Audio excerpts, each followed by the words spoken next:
Assalamualaikum warahmatullahi wabarakatuh. Ya Alhamdulillah wassalatu wassalamu ala Rasulillah wa ala alihi wa sahbihi wa mawalah wa la hawla wa la quwata illa billahi wa ba'du. Baik, kita lanjutkan kajian kitab Tauhid dan kita masuki bab ke-13, bab minasyirki al-isti'adzatu bi ghairillah. Bab termasuk kesyirikan, meminta perlindungan kepada selain Allah Subhanahu wa ta'ala.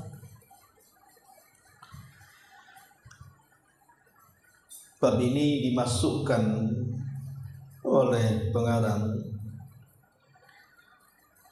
ingin menjelaskan tentang hal-hal yang merusak tauhid sampai levelnya kepada kesyirikan yang besar dan mengeluarkan pelakunya dari Islam. Baik, kita akan baca matannya baru kita jelaskan. Berkata pengarang,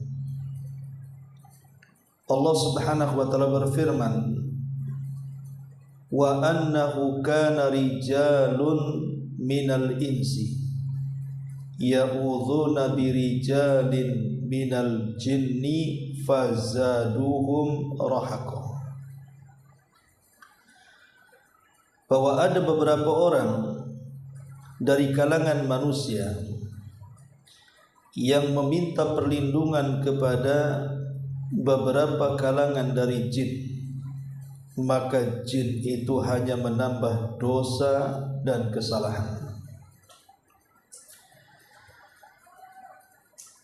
Kemudian juga riwayat dari Khawlah ibn Hakim, Khawlah bintu Hakim, beliau mengatakan, aku mendengar Nabi SAW bersabda, man nazala manzilan faqala a'udzu bikalimatillahi tammati min syarri ma khalaq lam yadurruhu syai'un hatta yartahila min manzilihi dzalik. Barang siapa yang singgah di satu tempat lalu dia berdoa, aku berlindung dengan kalam Allah yang maha sempurna dari kejahatan semua makhluk yang diciptakannya, maka tidak ada satupun yang memadaratkan dirinya sampai dia beranjak dari tempat itu. Hadis ini dikeluarkan oleh Imam Muslim. Baik, adapun ayat yang pertama ingin menjelaskan kepada kita tentang ada beberapa manusia yang meminta perlindungan kepada jin di zaman jahiliyah. Apabila seseorang lewat di tempat yang menakutkan, umpamanya lewat di pohon-pohon angker atau di gunung-gunung, di hutan-hutan, atau di tempat yang sangat keramat, intinya menakutkan, maka terkadang di antara mereka ada yang kemudian lewat, bukan lewat begitu saja, tapi terkadang mereka minta perlindungan kepada jin yang ada di sekitar situ. Biasanya dengan meminta permisi. Kalau di zaman sekarang kan permisi gitu ya, permisi mau lewat, jangan ganggu. Kalau naik motor biasanya diklakson. Lah itu terjadi di zaman jahiliyah seperti itu. Makanya Nabi SAW mengajarkan, kalau kita lewat di tempat yang menakutkan, entah kuburan, entah pohon. Kalau di Jawa Barat dulu biasanya pohon beringin, apalagi kalau tempatnya sudah di pinggir-pinggir jurang, itu menakutkan biasanya. Maka Nabi SAW mengatakan, berdoalah di situ untuk menghilangkan perasaan takut. Tidak usah permisi, tapi berdoalah kepada Allah dengan doa yang diajarkan Rasul. Apa doanya? A'udzu bikalimatillahi tammati min syarri ma khalaq. Cukup itu saja.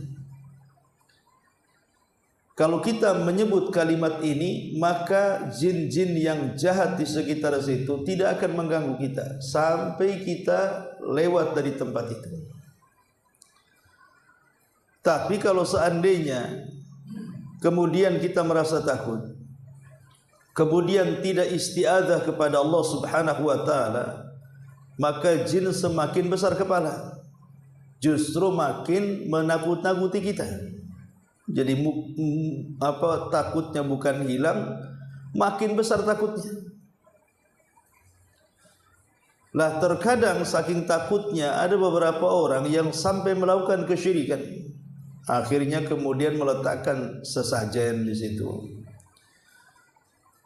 dan meyakini bahwa pemilik pohon tersebut atau tempat keramat tersebut bisa mendatangkan manfaat dan mencegah madarat akhirnya.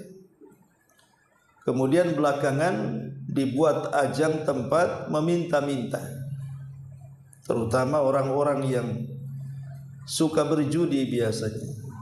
Maka mereka akan cari tempat-tempat yang seperti ini untuk mencari nomor atau yang semacamnya. Lah ini bukan hanya sekedar jatuh kepada kesyirikan, tetapi jatuh juga ke haraman, kuadrat dosanya. Sudah judi haram, menyembah jin syirik, kan gitu. Lah terkadang jin-jin yang kita sembah, yang kita minta bantuan, rupanya jin-jin itu mungkin dapat hidayah, kita tidak tahu. Mereka sudah masuk Islam, walaupun saya katakan bahwa kalangan jin itu memang tidak ada nabi dan rasul yang diutus kepada mereka, karena jin-jin juga belajar Islam dari manusia. Karena nabinya jin juga nabinya manusia, di mana Nabi SAW itu diutus kepada bangsa manusia dan bangsa jin. Bahkan manusia lebih cerdas dibandingkan mereka. Boleh jadi mungkin di sini ada jin yang ngaji, atau tidak tahu saja. Kalau nampak antum larilah jin yang ngaji. Artinya bahwa jin-jin itu terkadang mereka dapat hidayah, sementara yang menyembah jinnya tak tobat-tobat. Jadi jinnya sudah masuk Islam, sudah tidak di situ lagi, manusianya pula datang ke situ terus. Makanya dari sini turun ayat bahwa ada sebagian manusia yang mereka meminta perlindungan kepada jin. Lah sementara jin sudah dapat hidayah, dia pula makin kufur. Makanya Allah mengatakan wa annahu kana rijalun minal insi ya'udzuna birijalin minal jinni fazaduhum rahaqa. Ada sebagian manusia meminta perlindungan kepada jin, jinnya sadar tetapi manusianya zaduhum rahaqa, makin jatuh kepada dosa dan kesalahan. Itulah asbab nuzulnya kenapa surah jin ayat 6 ini turun. Baik masyarul muslimin wal muslimin yang dimuliakan Allah Azza wa Jalla, bicara tentang isti'adzah. Isti'adzah ini artinya meminta perlindungan kepada Allah Subhanahu wa taala. Ada beberapa kaidah yang harus dipahami dalam masalah isti'adzah ini. Pertama, isti'adzah ini bagian daripada ibadah. sehingga tidak boleh diberikan kecuali kepada Allah. Meminta perlindungan ini bagian daripada ibadah. Tidak boleh diberikan kecuali kepada Allah. Maka siapapun yang menyimpangkan ibadah kepada selain Allah, maka dia jatuh kepada kekufuran dan kesyirikan. Ini yang pertama. Yang kedua, isti'adzah kepada selain Allah. Isti'adzah kepada selain Allah maksudnya pada makhluk hidup yang tidak hadir atau tidak mampu. Maka ini juga sebuah hal yang menyimpang. Sekarang jin itu bagian daripada makhluk sama dengan kita. Dia tidak bisa mengabulkan, sebagaimana juga manusia tidak bisa mengabulkan pada hal-hal yang kekhususan bagi Allah Azza wa Jalla. Seperti umpamanya orang minta anak karena lama menikah tidak hamil-hamil. Apakah jin sanggup kemudian mengabulkan, akhirnya kemudian dia hamil? Jangan-jangan dihamili jin dulu. Artinya bahwa jin itu tidak akan sanggup mengabulkan orang punya anak, atau nambah rezeki, ataupun kemudian menakdirkan supaya hidupnya senang, bahagia, dan begitu seterusnya. Karena yang namanya kematian, kehidupan, rezeki, takdir itu semua telah diputuskan Allah Subhanahu wa taala. Kita tidak bisa merubah takdir. Jadi ngapain kemudian minta bantuan kepada jin? Ya. Kemudian juga isti'adzah kepada makhluk. Isti'adzah kepada makhluk. Dilihat apakah dia sanggup memberikan perlindungan kepada kita atau tidak. Karena tidak semua tidak bisa memberikan perlindungan. Ada juga makhluk yang bisa memberikan perlindungan kepada kita. Contoh, kita minta bantuan karena takut ada musuh. Kita tidak sanggup kemudian menghadapinya. Kita cari orang kuat yang lebih kuat dibandingkan musuh kita. Itu tidak ada masalah, karena dia sanggup masalahnya kan. Yang dimaksud dalam bab ini adalah dalam perkara-perkara yang manusia tidak sanggup. Kemudian dia meminta pertolongan kepada zat yang tidak sanggup. Bagaimana dia akan mampu menolong kita? Akal pun tidak menerimanya. Makanya bisa saja terjerumus kepada kesyirikan kepada Allah Subhanahu wa taala. Adapun tentang masalah isti'adzah sendiri, isti'adzah itu kan artinya meminta perlindungan kepada Allah Azza wa Jalla. Ada beberapa tempat yang dalam Islam itu kita diperintahkan untuk isti'adzah. Di mana itu tempat-tempat itu yang kita disyariatkan untuk isti'adzah kepada Allah Subhanahu wa taala dari gangguan syaitan? Pertama, ketika kita membaca Al-Quran. Ketika kita membaca Quran, maka kita sangat dianjurkan untuk isti'adzah. A'udzu billahi minasyaitonir rajim, baru bismillahirrahmanirrahim, kemudian baca Al-Quran. Dan itu dijelaskan dalam surah An-Nahl ayat 98. Fa idza qara'tal Qur'ana fasta'idz billahi minasyaitonir rajim. Apabila engkau membaca Quran, maka mintalah pertolongan atau perlindungan kepada Allah dari setan yang terkutuk. Kenapa? Karena terkadang setan kan tidak suka dengan orang baca Quran. Karena tidak suka dengan orang baca Quran, terkadang setan ngasih was-was. Kadang-kadang baru sebentar saja udah malas, tutup mushafnya, malah pindah ke handphone. Baca mushafnya 5 menit, nongkrong di handphone 1 jam. Dan itu umumnya kan begitu. Apalagi baca Qur'annya lewat aplikasi. Ketika baca Quran ada yang WA, malah habis belum selesai ayatnya malah dilanjutkan baca WA-nya. Kan begitu kan. Ini kan was-was dari setan itu. Makanya sebaiknya baca Quran itu jangan lewat handphone, kecuali dalam hal-hal yang sifatnya mendesak. Seperti mamanya memang tidak memungkinkan kita bawa mushaf di kendaraan, pesawat, tempat-tempat umum kan itu ya.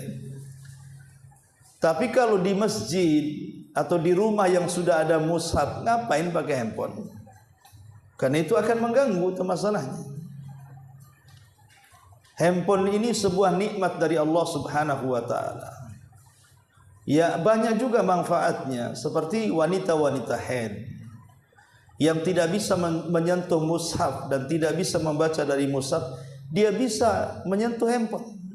Dia bisa baca dari handphone. Dan dibolehkan. Karena handphone itu bukan mushaf, ya. Dan mushaf itu bagian aplikasi kecil dari sekian aplikasi dalam handphone.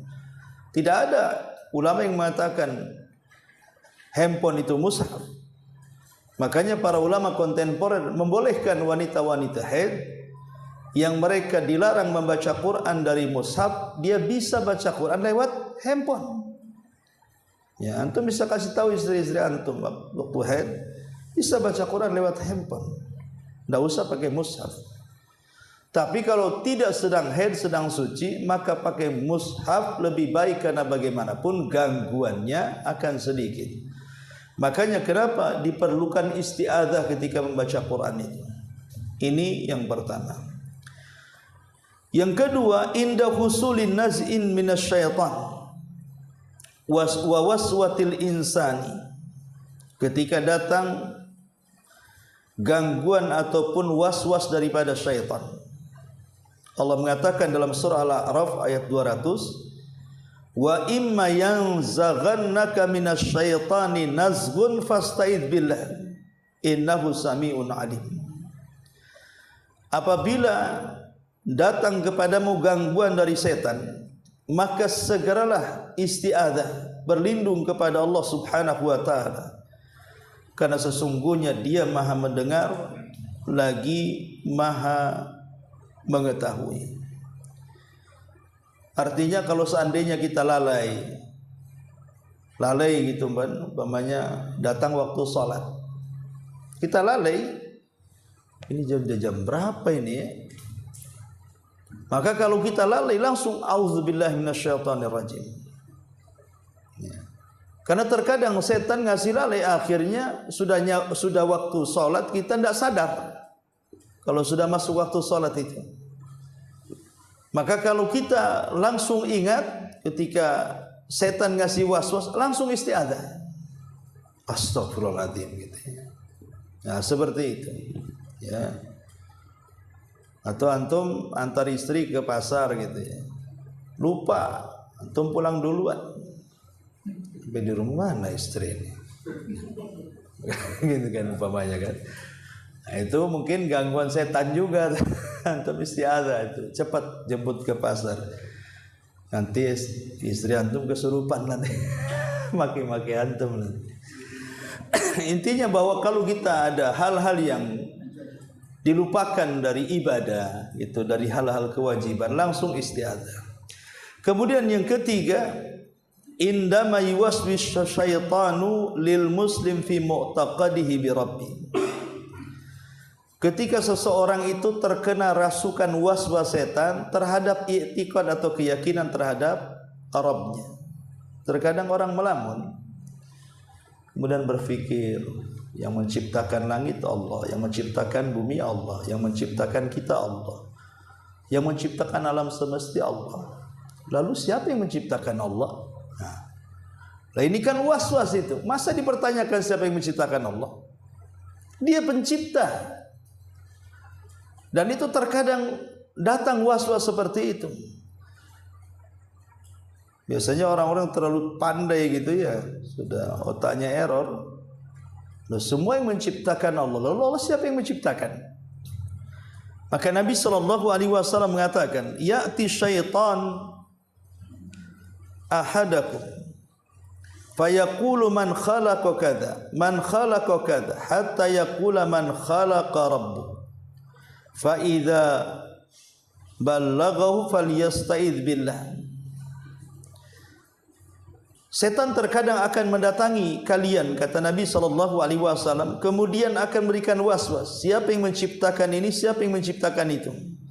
Sampai akhirnya setan akan sampai kepada pertanyaan, lalu siapa yang menciptakan Allah Subhanahu wa taala? Kalau sudah sampai taraf seperti ini, falyasta'id billah, kata Nabi. Langsung berlindung kepada Allah Subhanahu wa taala. Kemudian yang keempat, indama yulabbas asyaitan ala indama yulabbisu syaitanu alal insan fi salati.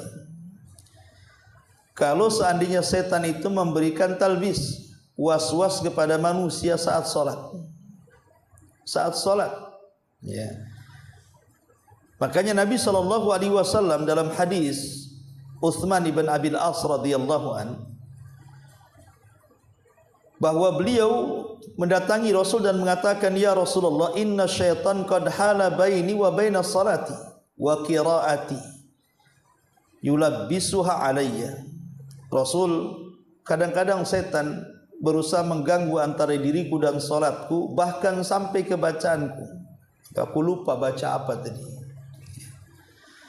Maka Nabi SAW mengatakan, dzaka syaitan yuqalu lahu hinzib. Itulah setan yang diberi nama hinzib. Jadi setan pun punya nama.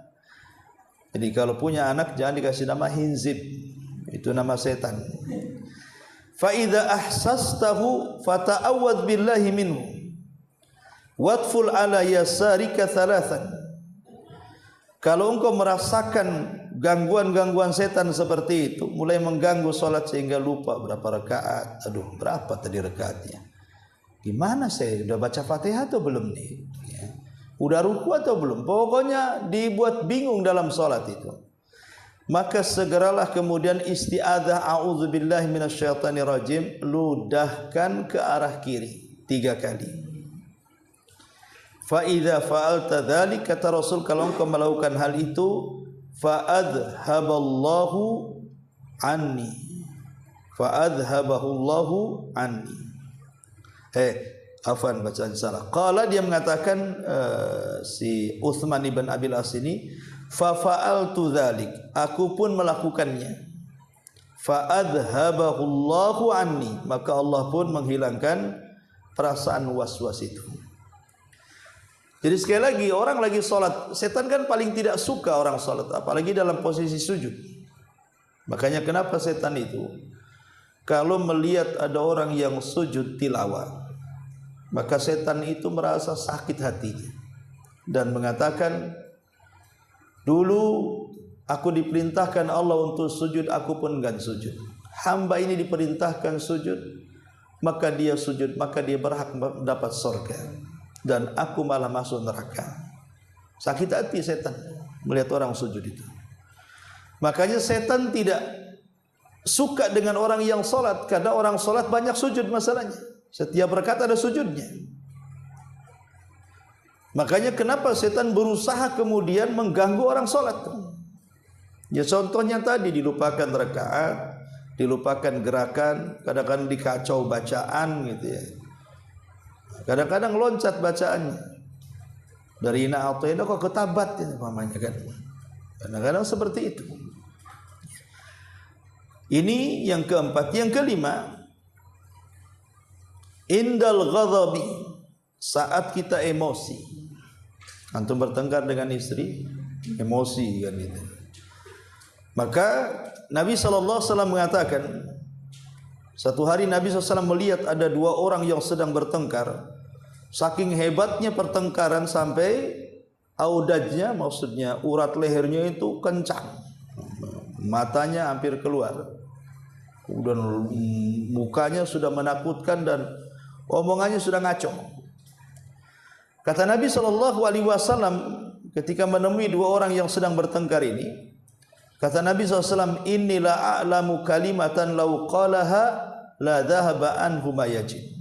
Maukah ku ajarkan kepada kalian berdua satu kalimat, kalau kalian baca hilanglah perasaan marah itu.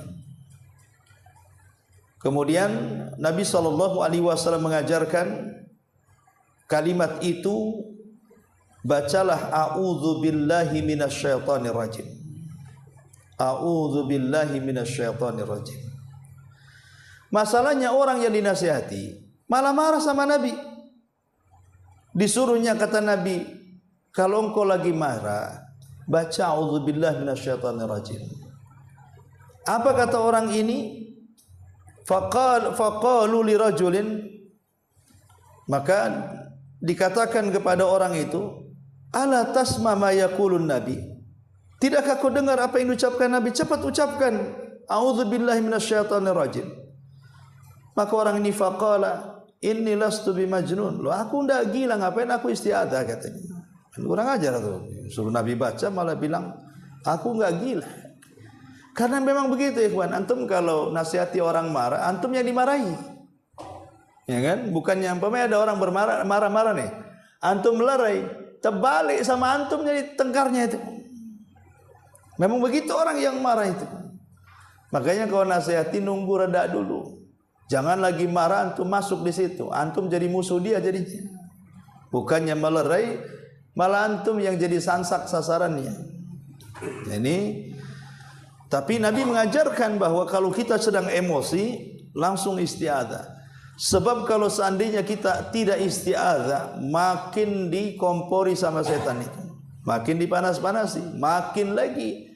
Dan ingat bahwa orang yang marah ini melahirkan banyak keburukan. Bisa saja mengucapkan kalimat binatang, bisa saja menampar, bisa saja membunuh, macam-macam lah orang yang marah itu. Ya.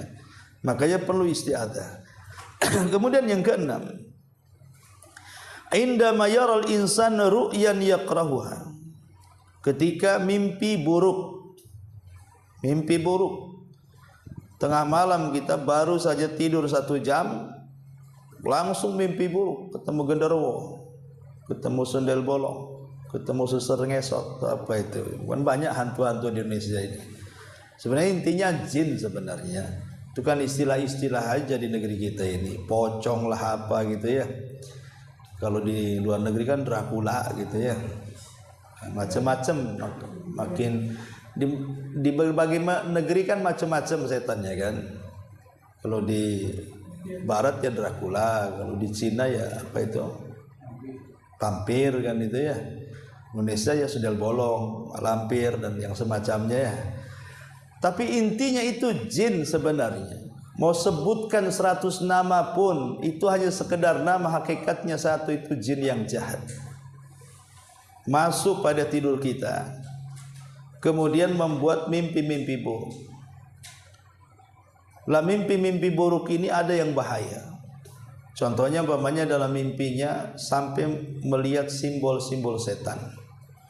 Seperti apa simbol setan itu? Seperti anjing hitam dalam mimpinya, nengok ambil hitam, kan simbol setan tuh. Ular itu kan wajib dibunuh. Ya, kalau jengking, kemudian binatang buas gitu ya, atau memang betul-betul lihat hantu dan yang semacamnya, maka betul-betul dia sedang diganggu. Kalau dia kemudian terbangun, cepat-cepatlah isti'adzah. Kemudian ludahkan ke arah kiri 3 kali. Kemudian beralih tempat. Bukan pindah kasur. Maksudnya dibalik, yang tadinya kepalanya di sana, sekarang dibalik kepalanya di sini. Atau yang tidurnya di sini pindah ke sebelah sini. Jangan di satu posisi. Nanti estafet nyambung dramanya nanti. Jadi itu anjuran Nabi SAW. Kalau kok nyambung juga, udah ini. Ya, berarti memang antum suruh bangun, ambil wudhu, sholat. Ya, kemudian tidur lagi. Baik, kemudian dan ingat, mimpi buruk tidak akan terjadi ya. Mimpi buruk itu tidak akan terjadi. Jangan dipikirkan. Karena banyak orang yang kemudian terpikirkan dengan mimpi buruknya. Sampai stres. Kenapa akhir-akhir ini kok saya mimpi buruk ya? Nah, kadang-kadang terpikir begitu kan. Jangan dipikirkan mimpi buruk itu. Angin lalu saja. Karena tidak mungkin terjadi. Yang mungkin terjadi itu mimpi baik. Itu mungkin terjadi ketika kita kemudian meminta saran orang yang baik, saya semalam mimpi bagus. Apa mimpinya? Kejatuhan duren. Oh, kata sebelahnya, mau kaya kamu itu. Amin kan itu. Tapi minta saran kepada orang yang bukan hasad. Kalau orang yang hasad sama kita, walaupun kita mimpi baik, pasti takwilnya buruk. Ya, umpamanya dia memang hasad dengan kita. Kita bilang semalam kejatuhan duren. Oh, hati-hati kamu. Itu tanda akan bahaya. Orang hasad pasti takwilnya jelek kan gitu ya. Walaupun mimpinya baik. Makanya kalau minta saran pun kepada teman yang memang tidak hasad dengan kita supaya takwilnya bagus. Baik, kemudian yang nomor 7, inda dukhulil masjid, ketika masuk masjid. Ketika masuk masjid, kita masuk ke dalam masjid, kata Nabi SAW, annahu kana idza dakhala al masjid, Nabi SAW kalau masuk ke masjid, qala dia mengatakan a'udzu billahi al-azim biwajhil karim wa sultanihil qadim minasyaitonir rajim. Allahumma aftah li abwaba rahmatika.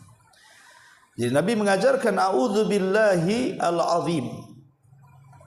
Ya Allah, aku berlindung kepada Allah zat yang maha agung, dan dengan wajahnya yang sangat karim, dan dengan kekuasaannya yang sangat lama dari syaitan yang terkutuk. Jadi Nabi SAW mengajarkan kalau masuk masjid isti'adzah, karena takut juga dalam masjid kita diganggu setan juga. Kemudian juga yang nomor 8, inda sama inahiqil himar wa nubahil kilab, ketika mendengar suara ringkikan keledai atau suara gonggongan anjing. Terutama antum yang punya tetangga punya anjing, ya, dan menggonggongnya itu tengah malam. Karena biasanya gonggongan anjing itu, kata Rasul, fa innahu ra'a syaitan, karena dia melihat setan. Maka kita isti'adzah.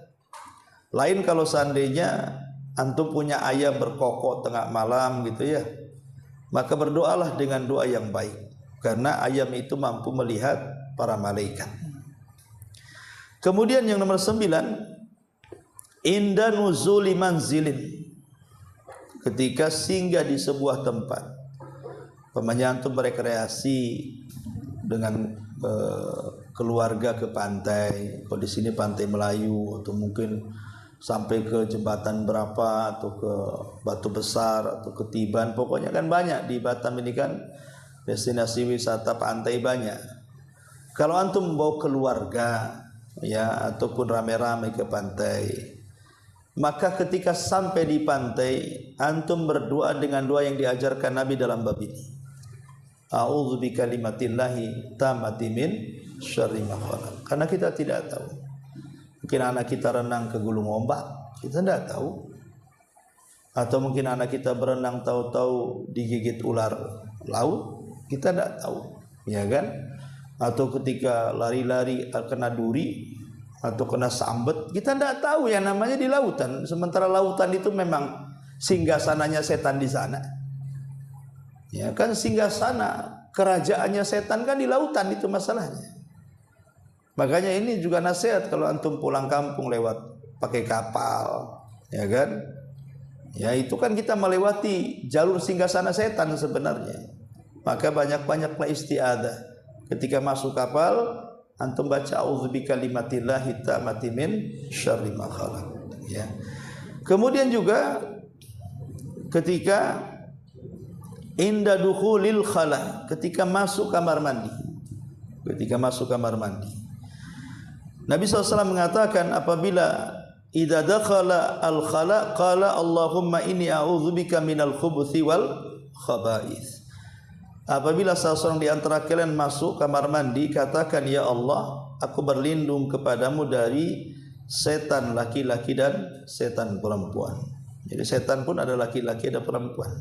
Kalau yang masuk laki-laki, yang goda setan perempuan. Kalau yang masuk perempuan, yang goda setan laki-laki. Kalau yang masuk banci, yang setannya pula banci pula kan itu, banci kaleng.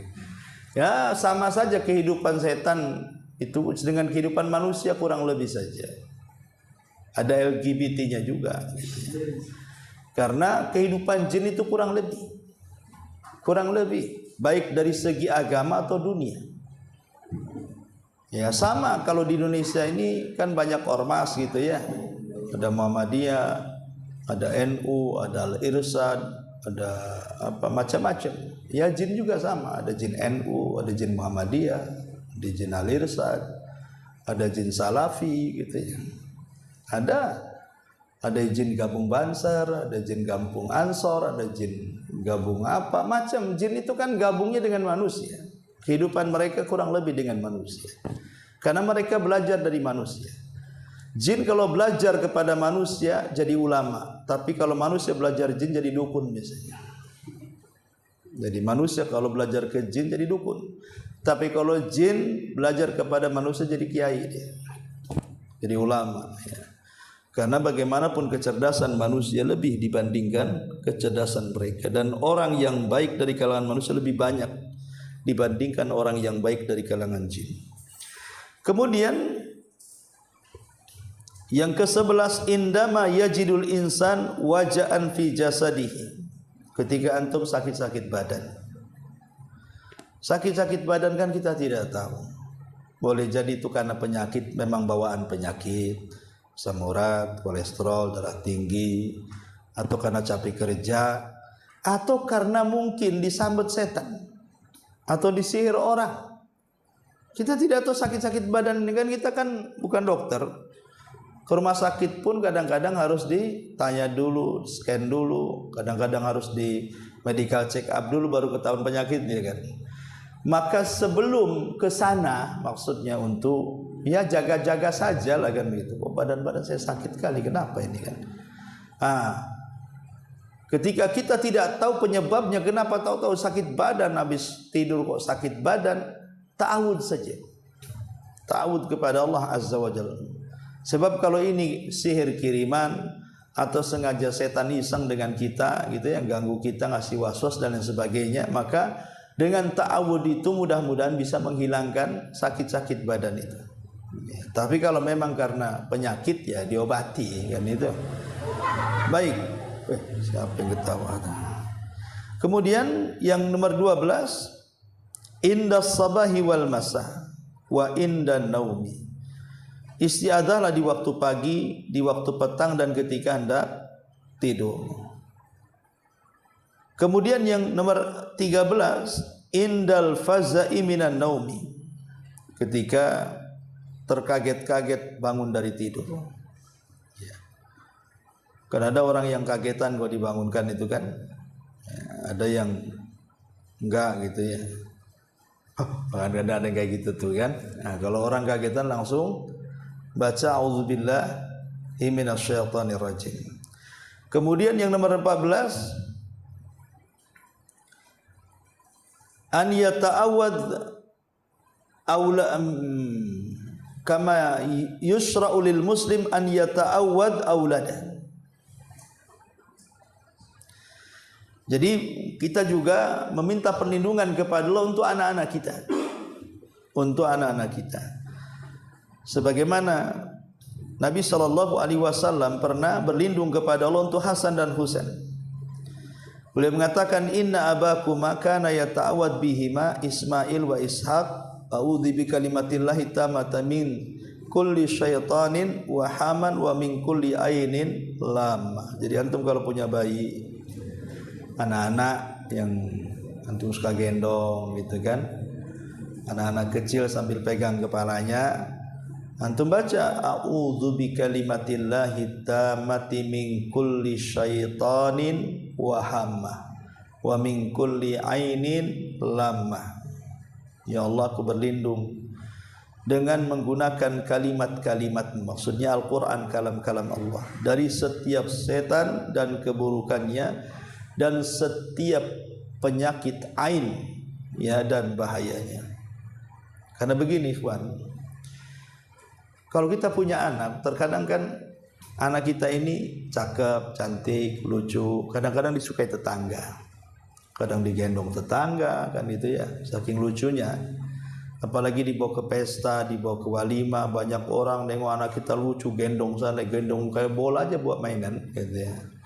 Kita tidak tahu orang-orang yang menggendong anak kita, jangan-jangan mereka hasad. Hasad dengan kita. Melihat anaknya hitam, kriwel, jelek, melihat anak orang oh ganteng kan gitu mereka. Hasad, kenapa anak saya jelek, kenapa anak orang baik, ganteng gitu ya. Hasad dia. Lah dikhawatirkan digendong oleh orang hasad, kemudian anak itu jadi sakit jadinya, dan suka sakit-sakitan. Kalau sakit lama kita nggak tahu, atau jadi setip atau apa kita nggak tahu. Makanya saya nasihatkan kalau antum punya bayi, karena sekarang ini aneh orang-orang awam ini.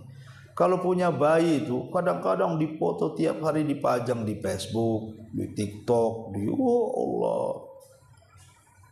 Dia nggak tahu bahwa yang lihat itu tidak semua orang baik, bisa saja orang hasad. Kemudian akhirnya terkena penyakit ain. Ya, makanya tidak usah ngapain dipajang-pajang. Ini juga yang dipahami. Kita berlindung kepada Allah, doakan anak kita supaya tidak tersentuh oleh syaitan. Ya. Ma'asyiral muslimat yang dimuliakan Allah Subhanahu wa taala. Inilah di antara 14 perkara yang disebutkan para ulama agar kita beristi'adzah, meminta perlindungan kepada Allah Subhanahu wa taala. Baik, masyarul muslimat yang dimuliakan Allah Azza wa Jalla, setelah kita tahu tempat-tempat isti'adzah, bahwa kita disuruh untuk beristi'adzah,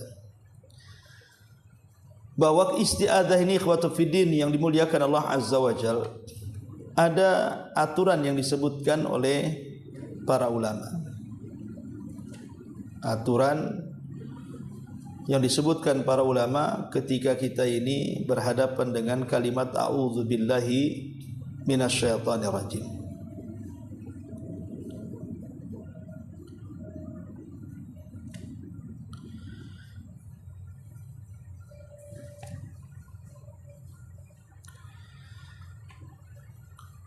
Pertama, faedah dari faedah hadis ini, a'udzubikalimatillahi tammati min syarri ma khalaq. Ya. Kalimat ini tidak sederhana. A'udzubikalimatillahi tamma min syarri ma khalaq. Tidak sederhana karena keburukan yang Allah Subhanahu wa taala ciptakan itu banyak sekali, ikhwan. Keburukan yang Allah ciptakan itu banyak sekali, karena Allah kan menciptakan yang baik, Allah juga menciptakan yang buruk. Contoh umpamanya keburukan yang Allah ciptakan, tidak semua makanan bisa dimakan. Ada daun-daunan yang bisa dilalap, ada yang tidak. Ya kan? Ada buah-buahan yang bisa dimakan, ada yang beracun. Ada ikan yang bisa dimakan, ada yang tidak. Tetangga juga ada yang baik, ada yang buruk. Teman juga ada yang baik, ada yang berkhianat. Teman juga ada yang mungkin mereka sangat karim, ada juga yang hasad. Namanya di sekeliling kita itu tidak semua baik, baik tumbuh-tumbuhan, hewan-hewanan ataupun manusia. Karena Allah itu menciptakan kan berpasang-pasangan kan, ada yang baik, ada yang buruk, itu kan berpasang-pasangan nantinya. Ya. Lah karena keburukan ini macam-macam, apalagi tengah malam. Tengah malam itu kan puncak daripada keburukan. Makanya maksiat itu lebih kuat di malam hari dibandingkan di siang hari. Setan pun lebih banyak berkeliaran di malam hari. Orang yang ngirim sihir juga dia akan kirim di malam hari. Orang yang mabuk, orang yang dugem, orang yang zina, orang macam-macam di diskotik itu semua di malam hari. Bahkan bakteri-bakteri itu menyebar di malam hari, kayak kemarin corona itu paling mudah menyebar di malam hari. Ya. Bahkan binatang-binatang yang berbisa itu justru berkeliaran di malam hari. Jadi kejahatan di malam hari itu luar biasa dibandingkan di siang hari. Makanya kenapa Allah Subhanahu wa taala sampai mengatakan qul a'udzu birabbil falaq min syarri ma khalaq wa min syarri ghasiq idza waqab. Min syarri ghasiq. Ghasiq itu artinya malam apabila menutup. Kenapa kita berlindung dari malam hari? Karena malam ini kejahatannya luar biasa. Makanya kenapa Nabi SAW memakruhkan bergadang di malam hari, kecuali ada manfaat akhirat dan dunia. Kalau tidak ada manfaat, ngapain bergadang? Kecuali untuk ada manfaatnya kayak kajian seperti ini, atau ya sama istri supaya menambah kemesraan, mungkin cari kuliner dengan keluarga, ada manfaat untuk keluarga, atau mungkin ngobrol masalah agama atau masalah bisnis dengan kawan, tidak ada masalah. Tapi kalau nggak ada manfaatnya, hanya main remi, main catur saja, main gaple bahasanya, kopinya satu baskom, ya kan, rokoknya kretek, tuh, apalagi sampai nonton bola, ditunggu habis isya tuh, subuh baru penaltinya, mikir tuh, ke masjid ke penalti, ke masjid ke penalti, penalti dia, sampai matahari terbit, la ilaha illallah, ya kan? Ada orang yang seperti ini kan, gila bola kan, saking gila bola dia lupa kewajiban. Lah Nabi SAW kenapa melarang seperti itu? Karena dampaknya banyak, seperti ke kesehatan.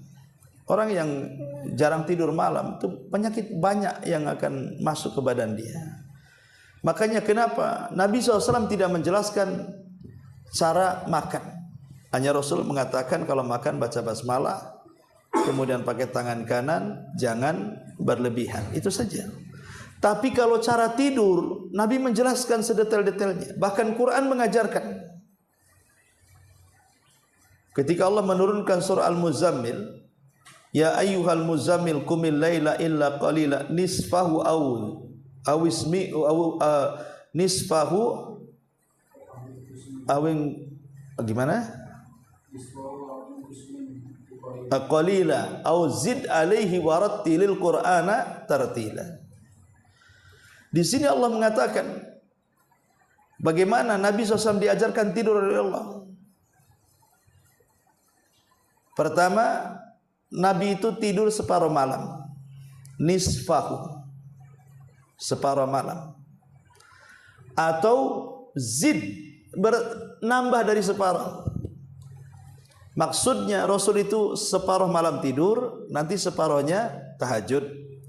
Atau kalau masih kurang ditambah lagi menjadi 2/3 malam tidur, 1/3 malam tahajud. Itu Nabi.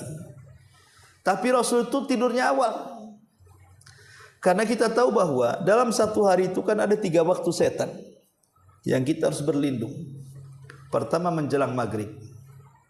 Menjelang maghrib itu waktu setan. Makanya kenapa Rasul melarang anak-anak tidak boleh bermain di luar. Karena setan itu lagi main-main di situ, takut kesambet.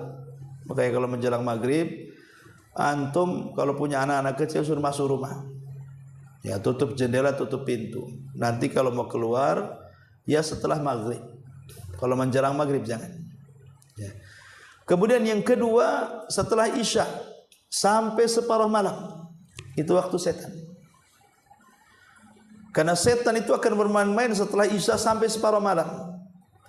Dibuatnya orang tidak bisa tidur, kuliner ke sana kemari, ngobrol ke sana kemari, nonton handphone ke sana kemari gitu ya. Oh, enggak lah, kalau nonton handphone ke sana kemari lah, duduk aja. Ataupun mungkin nonton bola tadi contohnya. Sebab kalau sudah di atas setengah malam kan, jam 12 ke atas biasanya ngantuk itu sudah kurang. Bahkan kadang-kadang mata makin cerah pula tuh. Tidurin tidak bisa.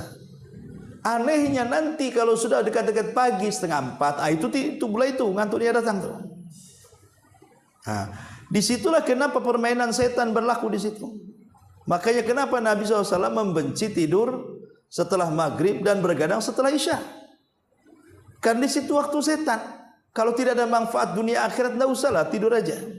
Itu bagus untuk kesehatan. Ini waktu setan kan itu.